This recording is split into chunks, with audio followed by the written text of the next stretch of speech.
Dan itu ada beribu-ribu keadaan yang Anda tidak tahu di Indonesia. Misalnya ini, kira-kira jumlah koruptor dibanding jumlah yang ditangkap oleh KPK, itu piro ping piro? Roh kan? Gak iso. Jadi begitu banyak hal yang Anda tidak mungkin tahu. Nah, jangan ditambah dengan racun-racun di medsos yang Anda tidak mungkin tahu.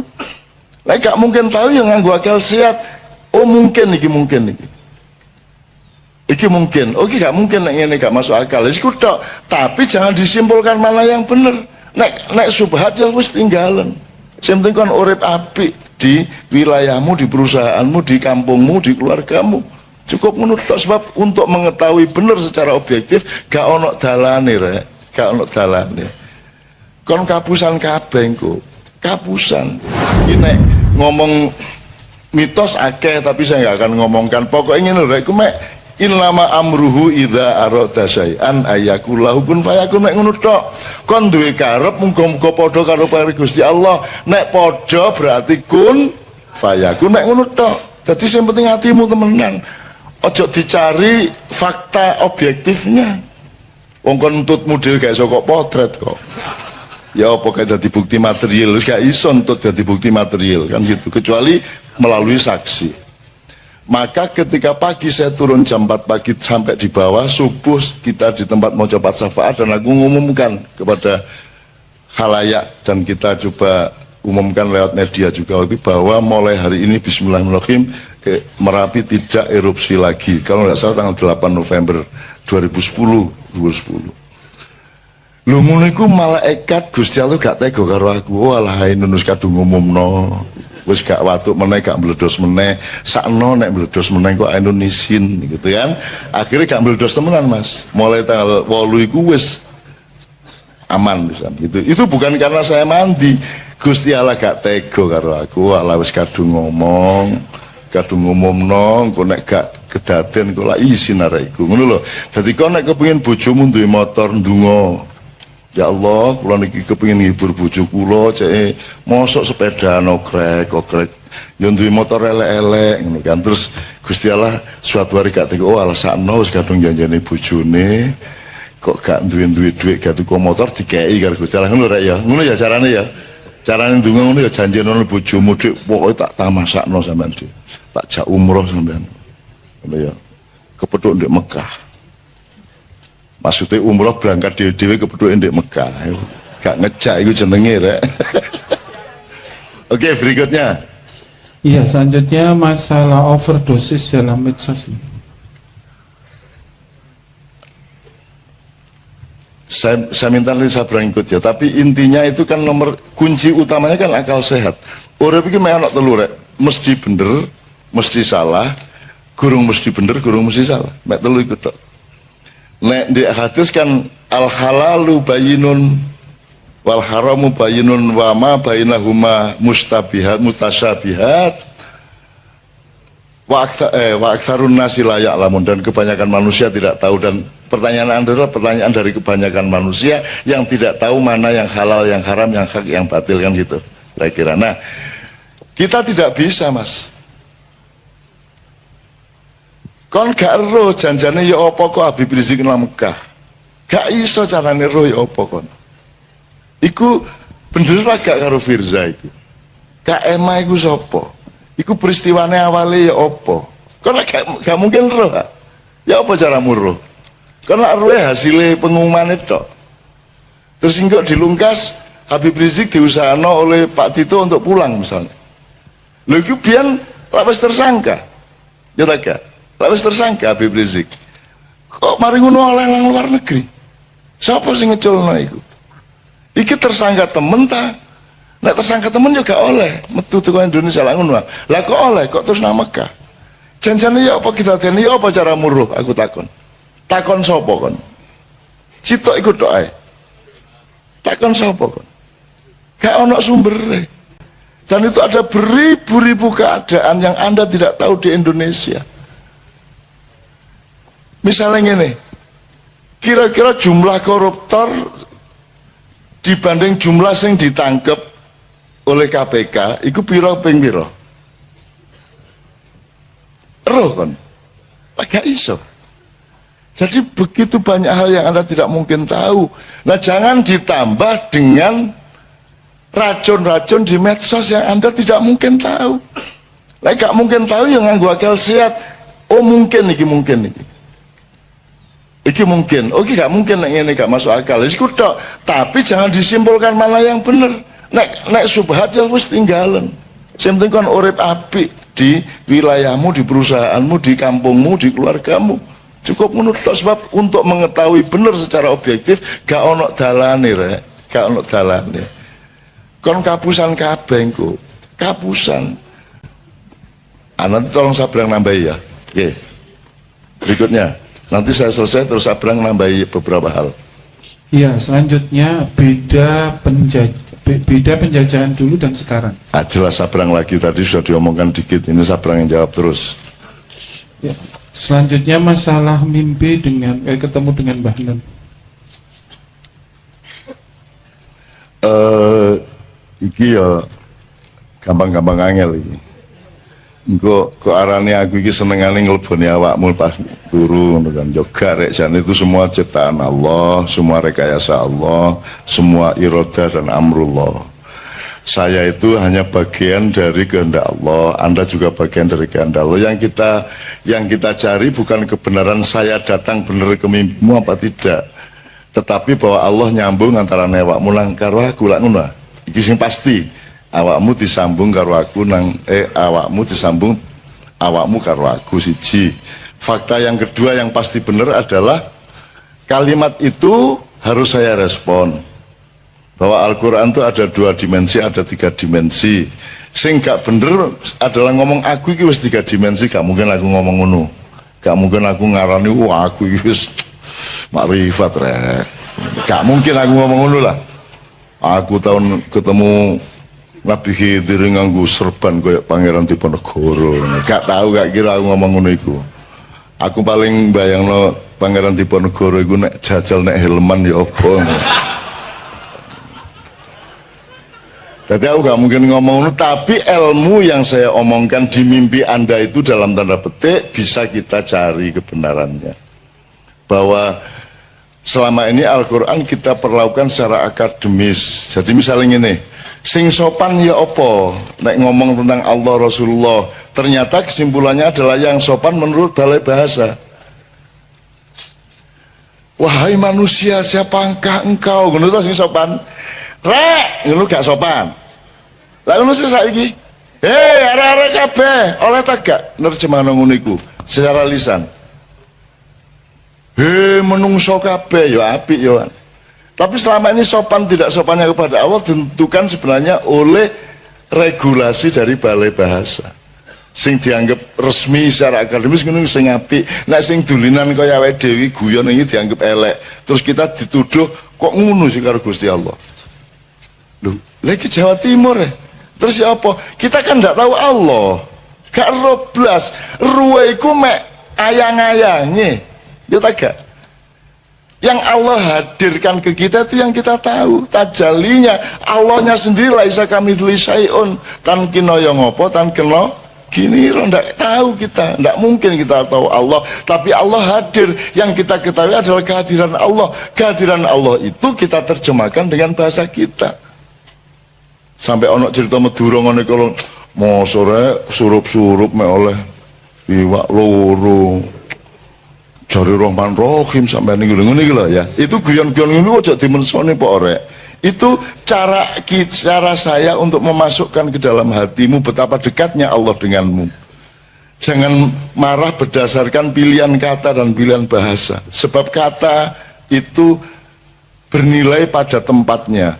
Ada tempatnya, dia ditempatkan di tempat yang berbeda, dia menjadi bernilai berbeda. Ini agak ya, itu namanya konteks dan nuansa. Ini ya, ya. Nah sekarang Al-Quran 2 dimensi, 3 dimensi tadi itu menurut saya ya berarti kita cari yang multidimensional dari Al-Quran. 3 dimensi itu maksudnya Al-Quran sebagai teks, Al-Quran sebagai fakta alam, dan Al-Quran sebagai fakta manusia. Tapi telu iki janjane ya unda-undi, ngerti unda-undi. Alam ada di manusia, Quran ada di manusia, manusia juga ada di alam, manusia juga ada di Al-Quran, bisa diwolak-walik. Tapi yang penting fil afaki wa fi anfusikum, rumusnya jadi 3. Ini ada ya. Ya pokoknya didolai hikmahnya aja diserem-seremno ya, gitu ya. Aja diserem-seremno, biasa-biasa aja, wajar dan apa namanya? Akurat saja terhadap segala sesuatu. Berikutnya. Ya, selanjutnya masalah anjuran Rasul tentang memanah, renang dan berkuda. Nek prasaku waktu itu guru ngono latihan nembak, guru ngono bedil, guru ngono volleyball, ya guru ngono pingpong gitu. Sudah pasti 3 tadi, berkuda, memanah dan berenang, itu pasti bisa kita cari filosofinya, pasti. Tapi belum tentu karena filosofi itulah Rasulullah menganjurkan renang, manah dan naik kuda, karena waktu itu yang disebut olahraga itu yang paling utama itu aerobik guru ngono, kung apa sing Cina-Cina itu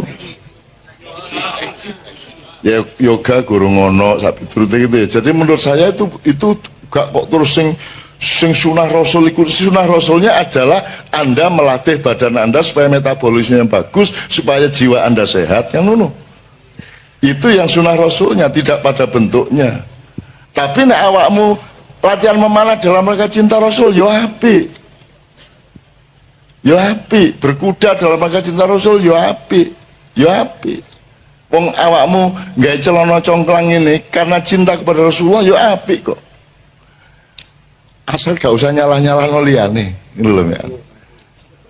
Aja meneh kok arek-arek iki malah jingkawangi nemen kulot teh. Saene arek-arek. Ya, kalah iku LDI. LDI lah mek saen. Arek-arek saene. Wis saene jek dibedah-bedah bisa. Iku sunah Rasul kuadrat iku jenenge. Sing luwes ya ndelok apa-apa ya. Saya tidak mengatakan ini harus kompromi, ndak. Bukan gampang juga tidak. Dilihat dulu alasannya. Gak apa-apa misalnya ono wong jenggoten mergo wong Kanjeng Nabi jenggoten mosok aku gak, ya gak apa-apa tapi to ya dalam rangka tresno dan itibak Rasul. Masalahnya adalah ojo adik nyalahno sing gak jenggoten. Dan nek ono wong jenggoten gak usah dielek-elek. Wong duwe pertimbangan dhewe-dhewe gitu kan. Gitu loh. Urip iku pokoke ombone gak karu-karuan, luas gak karuan, ojo nyacat-nyacat temen-temen gitu ya. Nek kon terus fanat, jenggot, kudu jenggot, nek gak jenggot kabeh iku misalnya ya. Lah wong Yahudi ya jenggotan kabeh kan. Ya rabi-rabi Yahudi jenggotan kabeh. Jadi itu sangat relatif secara budaya. Jadi kembali ke niatmu apa? Niatmu apa? Misalnya awakmu lesu kok kayak waktu deh gini ya apik dalam rangka mengenang Kanjeng Nabi ya apik ae. Gak masalah. Gitu loh, gak masalah, tergantung niatnya. Lama lebih niat, gitu ya. Oke, wis larut ini Mas Islami. Masih ada 2 sebelumnya.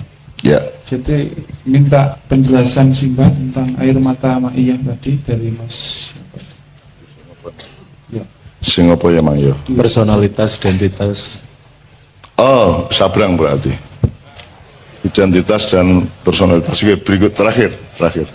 Yang terakhir yaitu dari Mas Indra, baiknya saya itu nikah dulu atau membangun karakter? Oh, karier, membangun karier. Oh iya, karier. Jane ngene iki gak ono rumus rek. Awakmu sing iso ngukur awakmu dhewe, ya. Nek teori tentang seseorang bisa tidak berlaku untuk orang yang lain. Nek nganggo teori perusahaan ya sing apik ku siap sik kayak terapi. Tapi nek nganggo bismillah niat wis pokoke justru mergo aku rabi kok aku usahaku iso sukses sak ngono wae. Mergo aku bendina didorong karo ditagih karo bojoku. Nek aku gurung rabi usahaku ya mek setengah-setengah. Ah saiki apik endi sak karepmu. Dadi nek prasaku bareng karo karone. Yo karier iku yo apa sih rek? Apa karier iku? Pokoknya kon kerja keras, tekun, jangan menghardik waktu. Menghardik waktu artinya jangan keset.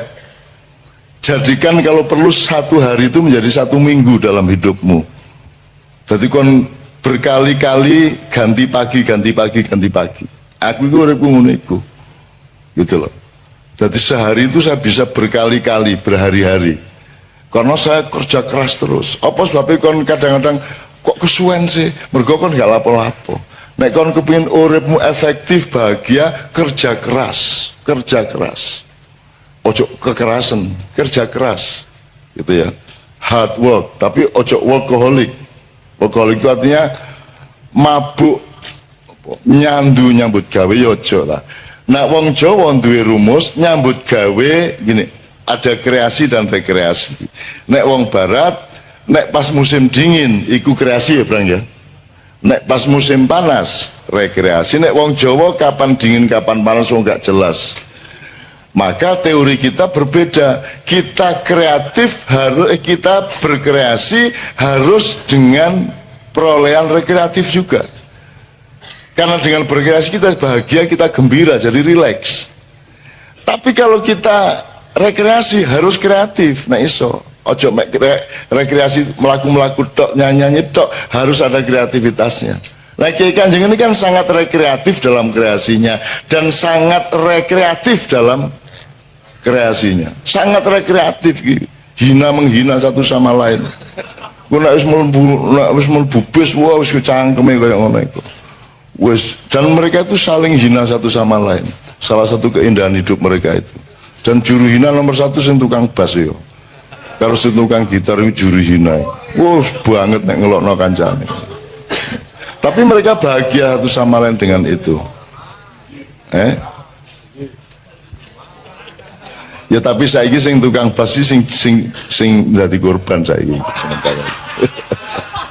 Tapi itulah mereka. Kiai Kanjeng buat ngarang senengane iku ngento-ento sing gak ngono iku to. Ngento-ento sing gak terus dalam mereka mencari kebahagiaan wong ndak ada maksiatnya kalau elek apa sih mek ngono tok ae.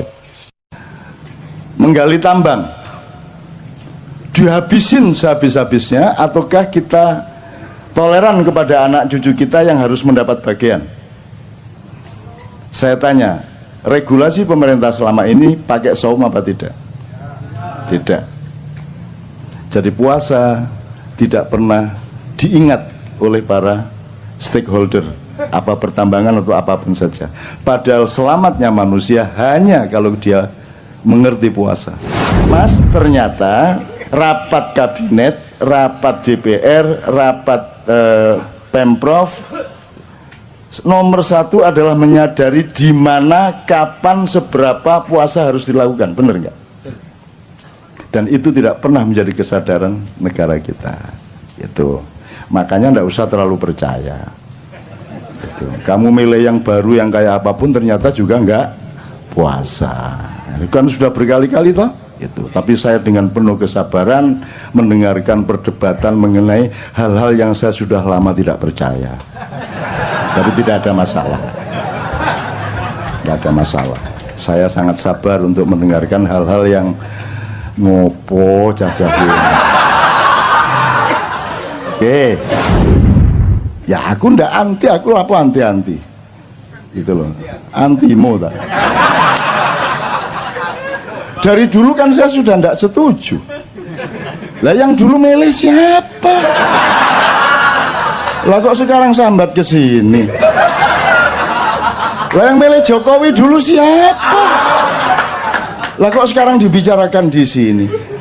Kita di sini syahadatnya jelas. Allah, Muhammad, yang lain nanti dulu. Kan begitu? Kan jelas. Kita ndak ganggu, silakan mau kamu ambil, mau kulum, kok emut, kok kerakoti, ya karepmu. Tapi kalau kita disuruh mengakui itu urusan lain, gitu loh. Kalau yang diakui itu sudah cetok, bojoku tak akoni, bapakku tak akoni, Gusti Allah tak akoni, Kanjeng Nabi tak akoni, anakku tak akoni, itu konco-konco tak akoni, liyane kok sih. Nanti dulu, apamu, apaku, awakmu itu. Kok aku kudu ngakoni awakmu kan gitu. Jadi aku Ya seneng-seneng ae ngrungokno cacakne ya seneng-seneng. Tapi ya gak ono gunane ngomong-ngomong ngene. Anda punya kehendak, saya punya kehendak, dan Allah punya kehendak, dan Allah menyatakan percayalah bahwa yang berlaku adalah kehendak Allah Subhanahu wa taala. Nah, jadi saya mohon sama Allah, ya Allah ini anak-anak udah setor takbiran. Jadi tolonglah yang punya keinginan-keinginan yang sudah ngempet itu dikabulkan. Gitu ya. Amin ya rabbal alamin. Oke, pertama. Jadi kita resume sedikit pengetahuan dasar mengenai takbir, puasa, Idul Fitri, hari raya dan seterusnya. Beberapa hal aja ya untuk nginget-inget aja. Biasanya kalau Idul Adha itu takbirannya bisa sebulan penuh. Tapi kalau Idul Fitri sehari. Artinya sesungguhnya Id yang lebih agung di mata Allah itu Idul Adha, bukan Idul Fitri. Itu ya.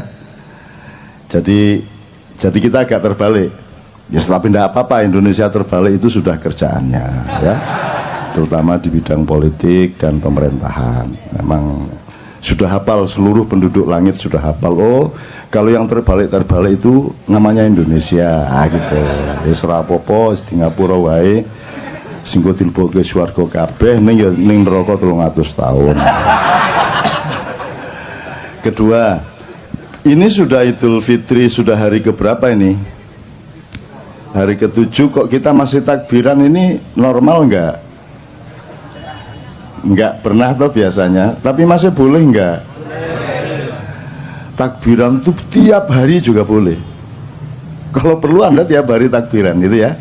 Jadi biarin orang kampung anggap Anda orang gila, memang gila. Takbiran tiap hari. Jadi daripada rengeng-rengeng, karena salah satu teorinya adalah nanti takbiran itu menghimpun tenaga Anda. Tapi kalau Anda mendengarkan lagu-lagu apa pop, rock, apa semua macam-macam, itu belum tentu menghimpun tenaga. Jadi jangan lakukan, jangan dengarkan, jangan lihat, jangan alami apapun yang tidak menghimpun tenaga hidupmu. Kalau yang menghabiskan tenaga, menyerap tenaga, itu Anda rugi. Jadi saya selalu menghitung.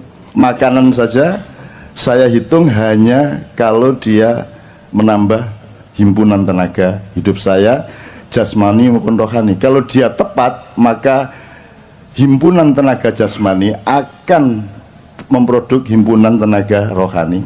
Demikian juga tenaga rohani akan dialektis berakibat pada tenaga jasmani. Itu. Nanti kita dengan manusia syahwat ini kita harus mengenali teori dasar mengenai jasmani rohani ini apa toh jane? Ini dikotomi apa gradasi apa? Ini kita harus kenal gitu.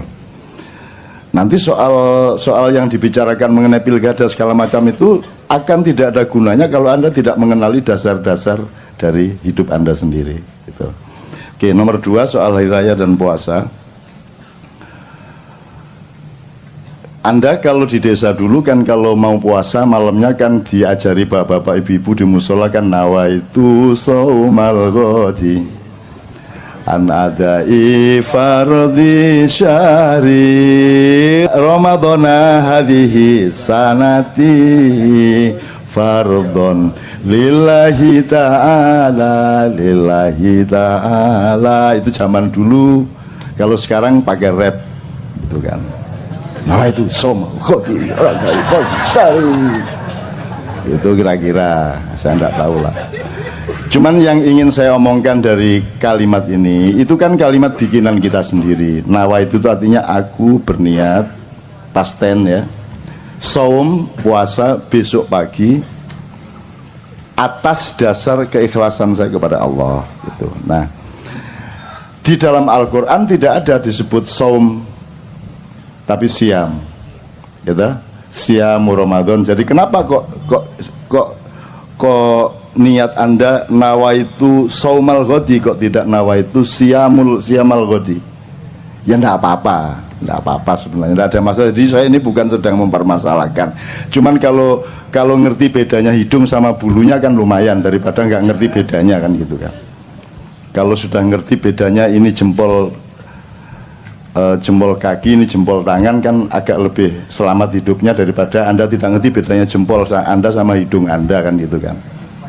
Jadi gini, Jadi kalau saya menafsirkan, siam itu adalah prosedur atau syariat untuk melakukan puasa, tidak makan, tidak minum dan memasukkan apapun, tidak melakukan sejumlah hal yang biasanya boleh dari subuh sampai maghrib, itu siam.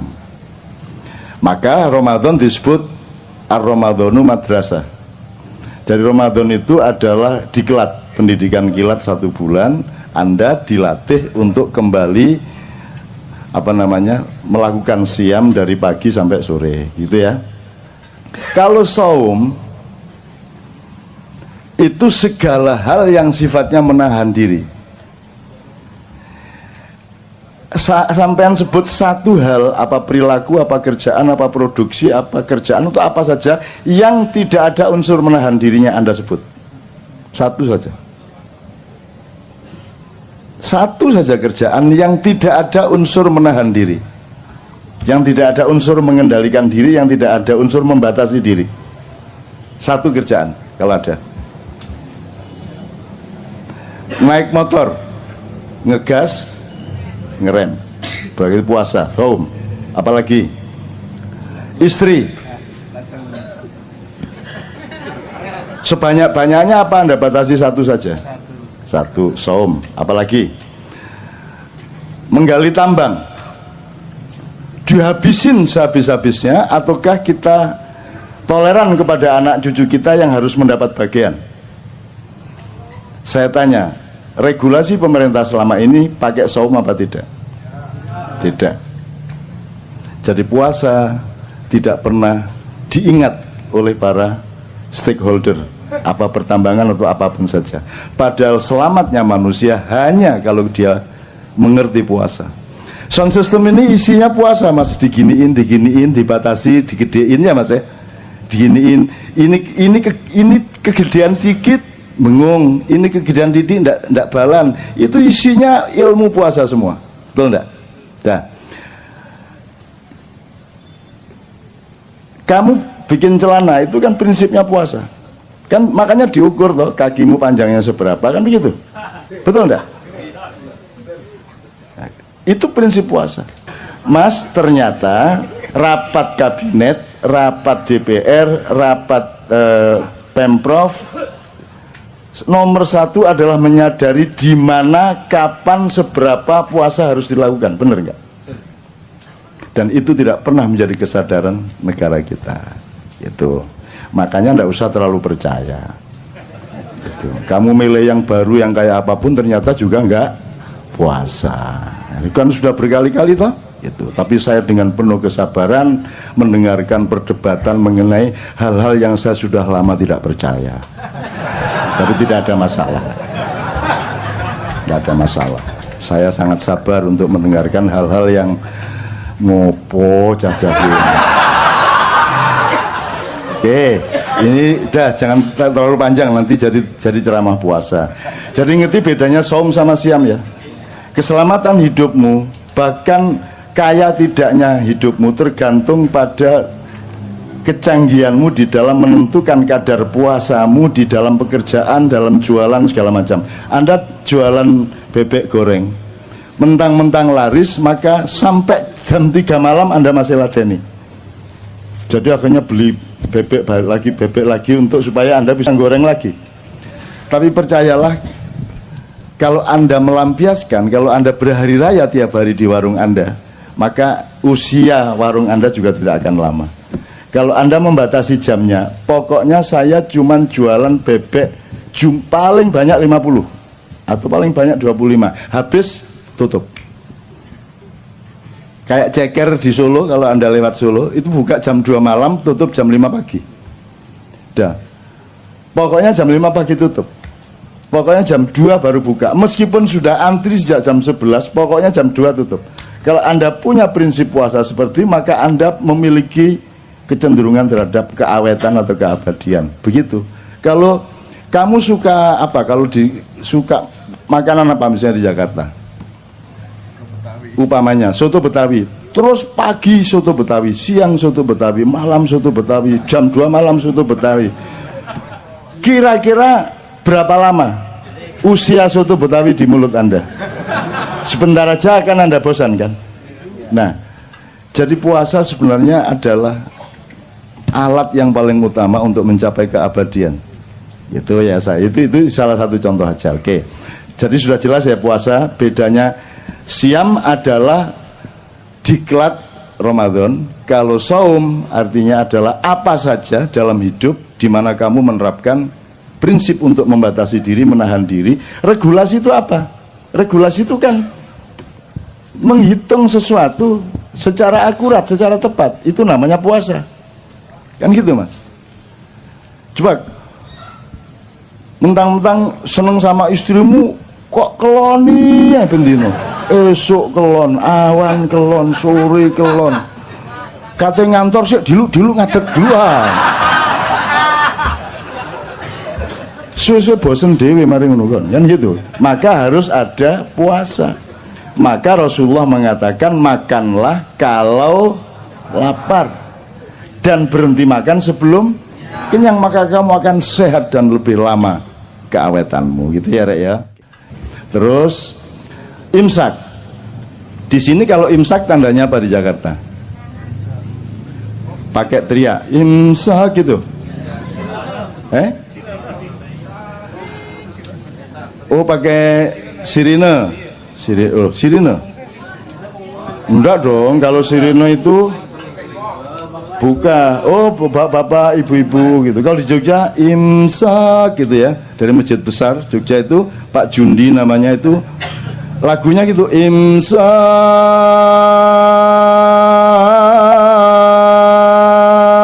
imsak gitu. Sejak zaman dulu. Setelah Pak Jundi mati yang ganti persis seperti itu juga. Itu. Jadi di Jogja itu banyak sosiologi atau gejala sosial yang kita perhatikan dari loudspeaker masjid. Jadi kalau di masjid itu ada pengumuman bapak-bapak, ibu-ibu, innalillahi wa inna ilaihi rajiun telah meninggal dunia, itu berarti Pak Walikun yang mengumumkan. Kalau sudah dengar mulai bapak-bapak, Pak Walikun berarti Anda mati. Begitu ada dengar suara Pak Walikun berarti ada yang mati. Sampai pada suatu hari bapak ibu-ibu loh, kok bukan suara Pak Walikun, berarti yang mati loh. Nyeneng no hidup itu nyeneng, dengerin gitu tuh aja sudah seneng kok. Biar gubernursinya siapapun itu.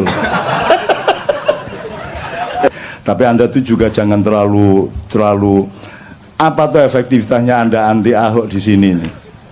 Oh ini cuma orang-orang lemah kiri-kiri gendut-gendut. Apalah, Anda ada pengaruhnya lah di sini.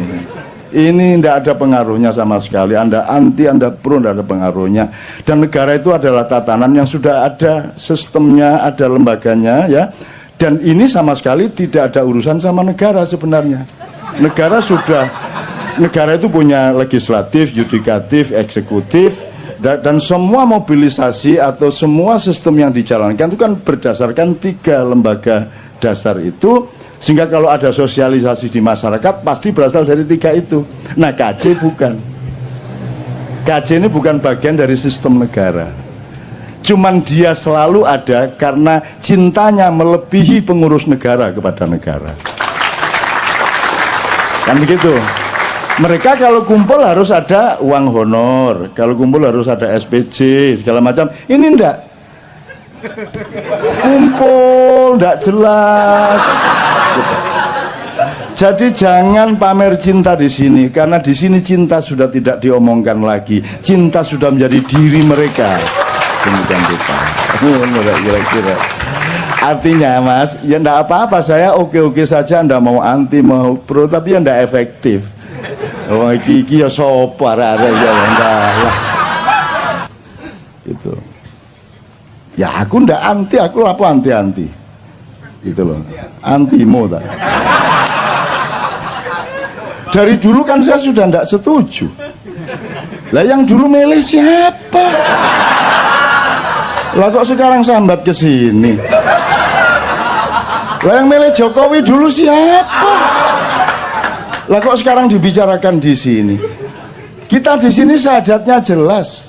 Allah Muhammad, yang lain nanti dulu. Kan begitu? Kan jelas. Kita ndak ganggu, silakan mau kamu ambil, mau kulum, kok mut, kok kerakoti, ya karepmu. Tapi kalau kita disuruh mengakui, itu urusan lain. Gitu loh. Kalau yang diakui itu sudah cetok, bojoku tak akoni, bapakku tak akoni, Gusti Allah tak akoni, Kanjeng Nabi tak akoni, anakku tak akoni, ya toh, konco-konco tak akoni, liyane kok sih. Nanti dulu, apamu, apaku awakmu itu. Kok aku kudu ngakoni awakmu, kan gitu. Jadi aku ya seneng-seneng ae ngrungokno cacakne, ya seneng-seneng. Tapi ya gak ono gunane ngomong-ngomong ndek kene.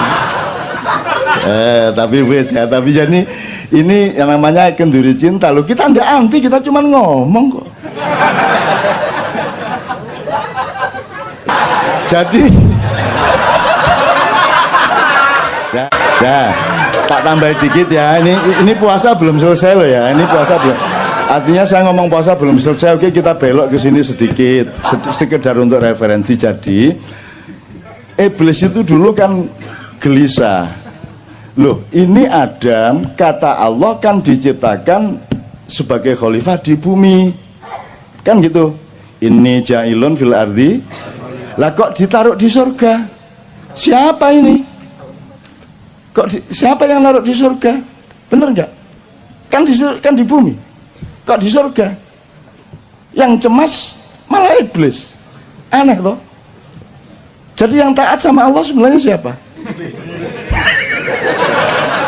Bingung tak gak kon ya. Nah akhirnya iblis berusaha bagaimana caranya melakukan subversi untuk masuk surga, berusaha supaya membawa Adam ke tempat yang seharusnya, kan begitu, sesuai dengan pilkada dan hasil-hasilnya, kan gitu. Nah ternyata begitu dia mau masuk surga, ada naga sangat besar. Wah, ini ngelawan naga agak lama juga ini. Akhirnya si iblis pakai ilmu sirep, terus si ininya ngantuk, naganya terus menguap. Begitu naga menguap, iblis masuk mulutnya, bleng. Terus dia lari pagi di dalamnya, cukup, menunggu si naga nanti beol. Terus dia ikut tainya. Begitu keluar, ekor naga itu ada di dalam surga. Oh no, baru dengar. Oh, saya juga ngarang kok ya. Loh, tapi silakan bantah kalau bisa. Terus begitu masuk surga ternyata ada pasukan lain. Pasukannya itu burung-burung, terutama burung-burung merak.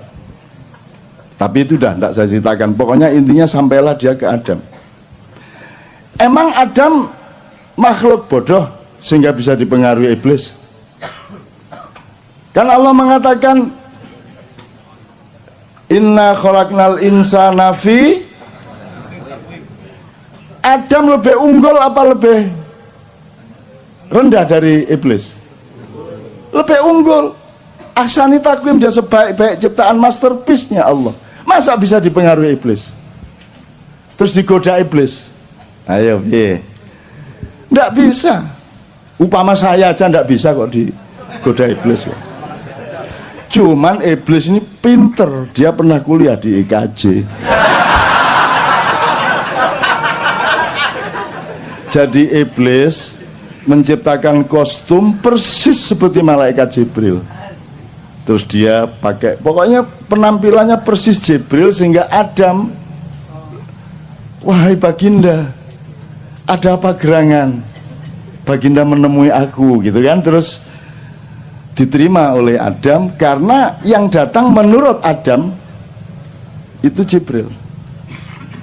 Terus si Jibril palsu ini tidak menjawab, dia cuman menyeret tangannya Adam untuk mendekati sebuah pohon. Nah, di situ kesalahannya, wala taqraba hadhihi syajarah, jangan dekati pohon itu, kata Allah. Maka karena dia mendekati pohon itu dihukumlah Allah sehingga kemudian Adam dipindah ke bumi, kan gitu. Terus disimpulkan oleh manusia di dunia, berarti di surga itu ada pohon yang tidak boleh didekati, itu disebut pohon terlarang, gitu ya. Betul? Pernah dengar pohon terlarang? Saya bilang, kalau di surga ada larangan, aku mau rono aku. Surga tidak ada larangan dong, tidak ada pohon terlarang. Pasti harus ada analisis yang lain, bukan pohon larangan. Loh, kalau di surga ada larangan namanya bumi. Ini jangan, itu iya, sengsu jangan. Ngerti sengsu? Oseng-oseng asu.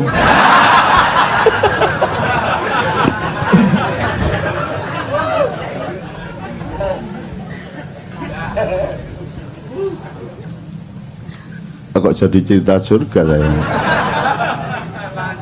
Oke, gini teman-teman sekalian, supaya Anda itu gini, saya itu tidak bilang bahwa yang saya omongkan itu benar. Saya itu ingin memberantas GR-nya setiap manusia di dunia, bahwa begitu dia ngomong, meskipun dia yakini, dia pikir itu benernya bener. Padahal setiap yang kita omongkan itu kebenaran relatif, dan mungkin nanti sore, besok pagi kita menemukan kebenaran yang lebih benar, betul enggak? Jadi semua yang saya omongkan itu juga jangan dianggap benar. Bahan saja, siapa tahu melalui omongan ngawur saya itu Anda oleh Allah diberi hidayah untuk menemukan kebenaran, kan gitu. Jadi jangan percaya sama saya. Sebodoh-bodoh manusia adalah yang percaya kepada saya. Salahmu dewe. Terus nanti Anda masuk surga, ini saya gara-gara percaya sama Cak Nun. Ya salahmu dewe, kata malaikat Malik. Saya melakukan itu karena saya percaya sama, kenduri cinta sama Cak Nun. Terus jadi Malik, ya salahmu dewe, marek dapure koyo ngono kok percaya kan gitu. Jadi jangan percaya saya kesini ini tidak supaya Anda percaya sama saya kesini ini mengajak Anda untuk percaya yang wajib dan sah dan tepat untuk kita percaya, yaitu Allah dan Rasulullah SAW.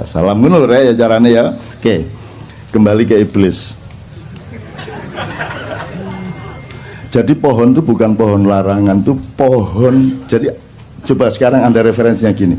Allah itu di Quran, asalkan dia memberi gambaran sesuatu mengenai misalnya kalimat yang baik, peradaban yang baik, kebudayaan yang baik, pemerintahan yang baik, selalu pakai pohon. Wa mathalu kalimatin thayyibatin kasyajaratin thayyibatin atluha thabit wa far'uha fis sama, kan gitu. Jadi pohon itu selalu menjadi idiomatiknya Allah untuk menggambarkan sesuatu. Jadi pohon yang didekati Adam itu karena Adam masih baru akan sekolah di dunia. Kamu jangan dekat-dekat kepada pohon yang kamu tidak akan paham. Itu S3-nya surga. Jadi bukan larangan, gitu loh. Kamu wali kota belum selesai kok kamu sudah gubernur. Gubernur baru sebentar kok sudah presiden. Tak datengin iblis loh nanti. Kira-kira loh ya.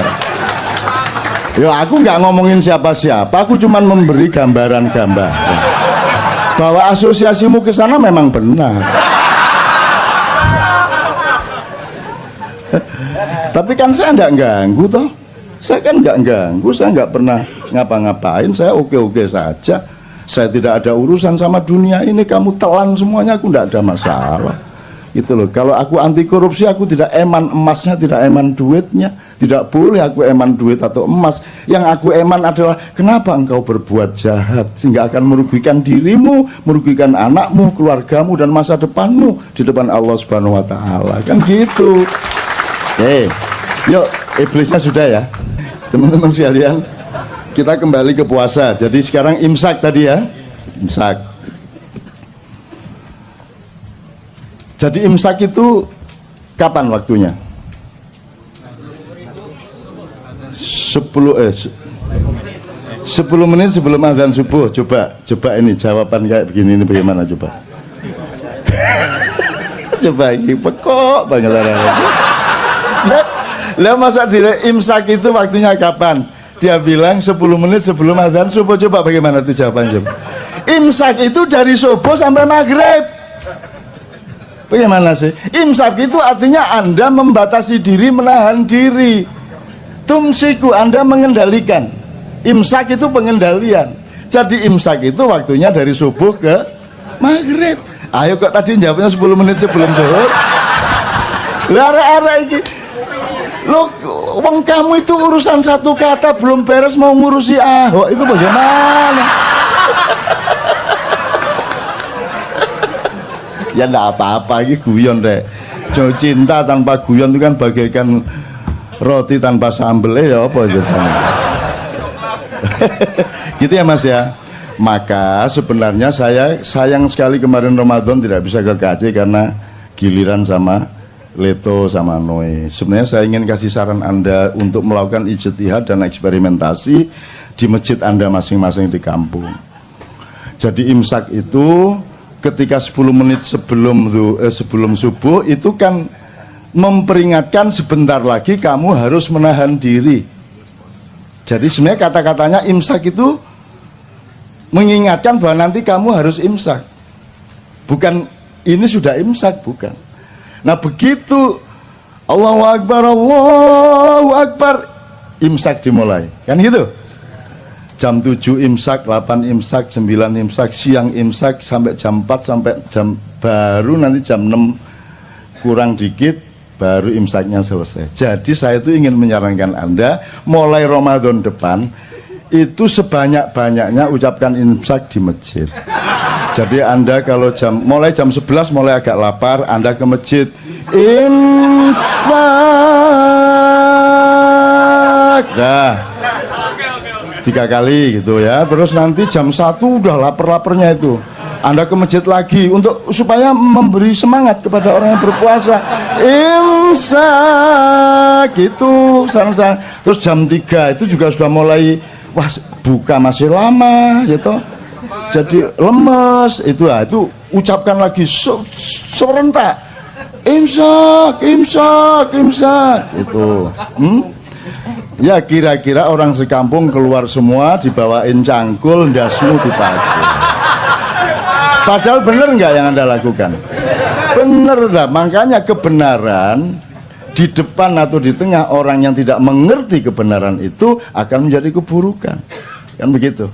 Jadi kalau ada yang berani mencoba, saya seneng loh itu. Saya seneng ya. Seneng aku. Kalau ada yang berani, masya Allah, ya Allah. Kalau Anda mati syahid yes.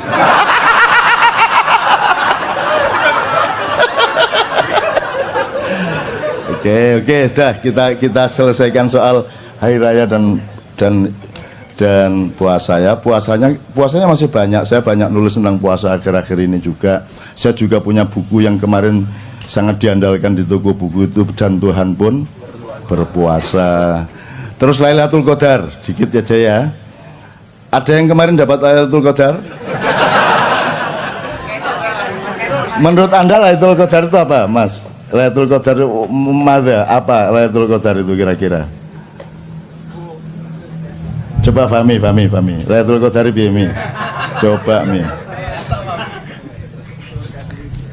Kalau di Al-Quran Lailatul Qadar itu malam turunnya Al-Quran ya. Terus kok orang pada nunggu Lailatul Qadar? Mungkin karena mereka mendapat informasinya lebih mulia dari 1000 bulan. Nah iya. Terus mereka kan bayangin dapat Lailatul Qadar itu dapat rezeki banyak, dapat uang 5 gebok, dapat lotre, ditelepon suruh jadi menteri, gitu kan? Lailatul Qadar gitu kan? Tidak ada yang namanya Lailatul Qadar diturunkan dari langit. Yang ada Quran diturunkan, dan ketika Quran diturunkan maka malam itu menjadi Lailatul Qadar. Jadi Lailatul Qadar itu tempatnya, wadahnya, momentumnya, bukan barang yang turun dari langit. Yang turun dari langit adalah Al-Quran. Lah kok kamu menunggu Lailatul Qadar, wong Quran sudah turun dari dulu kok. Kan itu ya apa karepmu? Kok nunggu ini malam ganjil loh, ini Lailatul Qadar. Lah Qurannya udah turun dari dulu kok. Kok kamu tunggu-tunggu? Iki sebenarnya bagaimana pengertiannya ini? Sudah dari dulu Quran turun kok. Kamu belum lahir Quran wis jangkep kok. Kok kamu tunggu-tunggu Lailatul Qadar? Ayo piye pengertiannya? Ayo coba, Mi. Kira-kira gampang kok, kalau di Ma'iyah gampang jawabnya. Ma'iyah kok. Begitu Al-Quran, entah satu biji ayat, entah satu biji pemaknaan, hikmah atau apapun, kamu pakai dalam hidupmu, berarti dia turun di dalam jiwamu, maka itulah Lailatul Qadar. Kan begitu? Tidak penting siang atau malam. Emang siang dan malam itu bedanya apa? Kalau tidak percaya, tanya sama yang buta. Kalau kamu bedakan siang terang benderang, ngarepe wong picek kan, ayo ngomong. Sebab kalau ada orang buta, misalnya di asrama orang buta, terus Anda jadi saudara, bedanya siang dan malam itu kira-kira ya apa tinarare itu? Sik dolekno watu rek, watu. Jadi malam dan tidak malam, terang dan gelap itu kan hanya urusan panca indera. Betul enggak? Begitu panca indera enggak ada, dia sudah tidak gelap, tidak terang. Apakah hidupmu hanya panca indera? Atau lebih tinggi dan lebih dalam dari panca indera? Apakah cinta bisa engkau pandang? Bisa engkau dengarkan? Yang bisa engkau dengarkan adalah ucapan yang seolah-olah mencintaimu. I love you. Kamu dengarkan. Tapi cinta yang sejati bisa kamu dengarkan dengan panca inderamu? Nggak bisa kan? Nggak bisa. Maka Lailatul Qadar juga tidak bisa. Jadi Lailatul Qadar itu milikmu. Kapan saja kamu ambil ayat itu, kamu berlakukan dalam hidupmu, itulah Lailatul Qadar. Maka kita subjeknya. Jangan nunggu-nunggu. Begitu malam ganjil ngene ngarepe omah.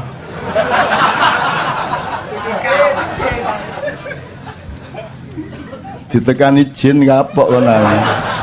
Itu Lailatul Qadar. Sekarang kita cicil lagi. Ini seneng aku gudong-gudong ini. Lah ya wong kok ngawur ae. Seneng-seneng. Saya tanya, jadi kamu seneng-seneng tanggal 1 Syawal itu? Kok seneng? Berarti kamu mangkel loh sama Ramadan. Kurang ajar gak oleh mangan. Jancuk arek-arek ini. Akhirnya Idul Fitri ya kan gitu kan. Lah kok kamu di WA ngakunya Ramadan jangan tinggalkan aku. Ndak semua. Ayo. Lah kok kamu bilang hari raya, berarti kamu sedang merayakan sesuatu. Apa yang kamu rayakan? Ngaku aja. Yang kamu rayakan pada 1 Syawal itu apa? Karena kamu pagi-pagi boleh ngopi, itu kan? Gitu. Ngaku aja. Lah iya. Terus mari ngono konser. Sedih hatiku. Karena Ramadan akan berlalu. Nek Ramadan iso ngomong langsung taek.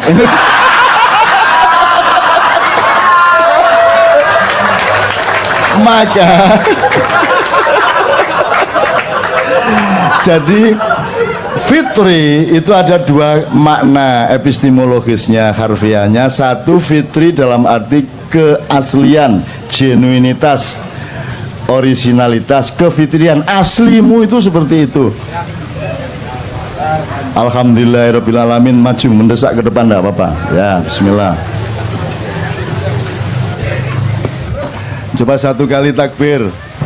Karena Anda 30. Allahu Akbar, Allahu Akbar, Allahu Akbar. La ilaha illallah, wallahu akbar.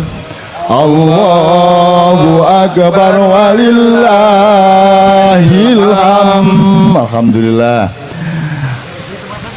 Hujan baik atau buruk tergantung Anda, tidak tergantung hujannya. Kalau Anda husnudzon, ya Allah, ini tanda bahwa Allah ikut bergembira atas kegembiraan kita, dan Allah memberkahi, mengabulkan apa yang ada di dalam hati Anda, maka insya Allah hujan ini merupakan tanda kabulnya doa-doa Anda. Benar ya? Oke, bismillah. Oke, terusin ya. Oke, supaya agak ini saya tak berdiri. Ya bismillah. Saya mohon maaf saya tidak bisa melindungi Anda dari hujan. Saya sudah tawar tadi hujannya, tapi aku tidak bisa melindungi mereka wajah hujan. Lo jangan dilindungi, wong aku ini datang untuk mengantarkan rahmat Tuhan gitu. Aku ya udah terusin, kalau sing terus ngono aku. Gitu. Sampai mana tadi? Fitri ada dua macam. Maka ada Idul Fitri kembali ke kesejatian dalam arti kekeluargaan. Anda mudik, ya toh? Anda kembali ke asal-usul Anda, kultural, kami kembali ke kampung halaman, sampai nanti kembali kepada sejatinya dirimu itu siapa. Kan puncaknya kesadarannya seperti itu. Nah ini kan prosesnya. Kalau cuma mudik dan kembali ke kampung kan kita bisa bareng-bareng, tapi begitu sudah mulai balik ke dirimu yang sejati, dirimu yang sebenarnya, kan sudah merupakan permenungan atau urusan masing-masing, tafakur masing-masing. Ini yang makna pertama. Yang kedua, kalau saya sarapan, bahasa Arabnya aftur. Kalau sarapan, bahasa Arabnya futur. Kalau makan entah siang, entah sore, entah malam tuh, jadi Idul Fitri itu juga berarti kembali makan. Bahasa Jawanya mbadok maneh. Saya tanya sama Anda, kalau melihat budaya puasa dan hari raya selama ini, Idul Fitri itu bermakna yang pertama apa yang kedua? Yang kedua. Yang dirayakan tadi yang pertama apa yang kedua? Yang kedua. Jadi sebenarnya Anda ini binatang apa manusia? Ya tidak apa-apa, ya tidak apa-apa lah. Jadi memang kita sedang seneng-seneng. Aslinya ketika kita khusyuk, yang kita rayakan itu Ramadan. Jadi hari raya itu sepanjang Ramadan. Kalau kita ngomong rohani, karena lebih tinggi mana kebaikan atau kegembiraan? Oke, diatur lagi. Lebih bermakna mana lapar atau kenyang? Lapar. Lebih sehat mana lapar apa kenyang? Lapar. Jadi sebenarnya yang dirayakan itu yang lebih tinggi apa yang lebih rendah? Seharusnya kalau pakai logika ini selama Ramadan itulah hari raya. Tapi kan nek ngunu temen kan yo ngeluh to awake dhewe. Terus kadung gak iso ngunu to ya semua masyarakat. Oke, jadi teman-teman sekalian seperti itu kira-kira. Oke. Kita tata lagi. Saya ingin mengatakan sama Anda ini usianya itu disebut usia milenial. Usia Anda ini 20 katakanlah ya, naik turun dikit sampai 30 naik turun sedikit. Ya. Dia sama saya jiwanya yang milenial. Kecenderungannya adalah nasionalisme Anda lebih tinggi dari para kakak maupun bapak Anda. Ini hasil penelitian. Nomor 2, kesolehan sangat penting bagi Anda. Itulah sebabnya Anda kumpul di sini dan makin banyak orang berkumpul seperti ini. Harap Anda tahu ma'iyahan di mana saja, rutin maupun tidak rutin, yang datang adalah anak-anak muda yang usia milenial itu begitu banyak, sehingga Anda jangan terlalu mengandalkan pemerintahan sekarang sampai 5 tahun, 10 tahun ke depan. Jadi Anda harus punya, kalau mau memperjuangkan sesuatu, Anda harus tahu bahwa oke, untuk 2 tahun ke depan perolehannya paling segini, tapi saya sudah set up untuk ada perolehan kemaslahatan yang lebih tinggi, tapi membutuhkan waktu lebih panjang. Anda harus punya paling tidak 3 jangka. Nah, yang memimpin sekarang ini adalah orang-orang usia yang sudah tidak sama-sama Anda, disiplinnya, akuntansinya, kesadarannya, kepekaannya. Mereka punya web, mereka masuk internet juga, tapi cara berpikir mereka masih pra-internet. Mereka bisa IT juga dikit-dikit, tapi cara berpikir mereka belum IT. Anda ini sudah manusia IT. Anda sudah memiliki disiplin yang agak berbeda dengan mereka. Anda lihat pedagang-pedagang, pengusaha-pengusaha muda, entrepreneur muda itu sekarang usianya 16, 17, 18, yang jual tahu bulat itu anak-anak sangat remaja. Jadi kita akan punya Indonesia masa depan insya Allah lebih bagus karena manusianya satu, kesolehan penting bagi mereka. Nomor 2, nasionalismenya lebih tinggi. Nomor 3, entrepreneurship-nya lebih tinggi daripada kakak dan bapak mereka. Dan mereka inilah orang-orangnya. Jadi saya tidak menghitung yang sekarang-sekarang ini. Sekarang ini kan sudah, coba yang bisa bikin puisi terlanjur judulnya. Udah apa saja kasih kata terlanjur. Tinggal kamu daftar. Ngerti nggak maksud saya? Apa wis? Bagaimana keadaanmu sekarang? Ya, terlanjur. Gimana gubernurmu? Ya, terlanjur. Presidenmu? Ya, terlanjur. Pokoknya semua. Gimana ibadahmu selama ini? Ya, terlanjur, kacau kemarin. Nah, kita tidak hanya hidup sekarang, kita akan hidup 5 tahun lagi, insya Allah 10 tahun lagi, dan Anda akan memimpin Indonesia 10-15 tahun lagi, dan Indonesia akan pasti lebih baik. Dan mereka yang sekarang menguasai Anda tidak dengan mudah seperti mereka menguasai pemimpin-pemimpinmu hari ini. Mereka sekarang hamba sahaya dari dragon-dragon, tapi Anda bukan hamba sahaya, Anda adalah manusia Indonesia baru. Anda punya cara berpikir. Jadi kan saya pernah pesan 4 ya. 1, akidah dan akhlak. Jadi ketuhanan dan moralmu harus beres. Nomor 2, Anda harus militeristik kepada diri Anda. Berani kerja keras, berani kurang tidur, dan Anda saya latih toh untuk tidak tidur. Ya toh? Seluruh Indonesia loh ini kayak gini nih. Sampai sekarang anak SMP, anak SD sudah ikut maiyahan, dan jam 3 pagi masih gitu. Anak SD. Ya, Anda lihat sendiri di mana-mana, di Gresik, di Malang, di mana gitu.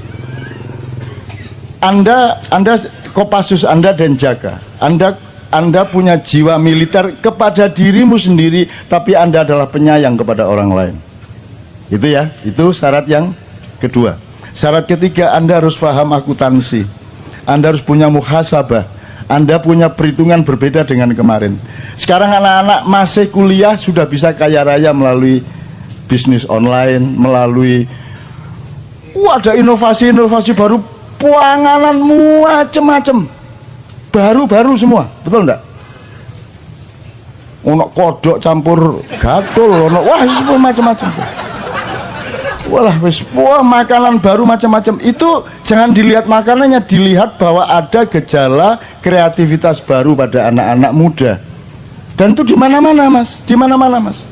Anda ke Jogja sekarang, itu perkembangannya 3-4 kali lipat dibanding 5 tahun yang lalu. Karena anak-anak muda.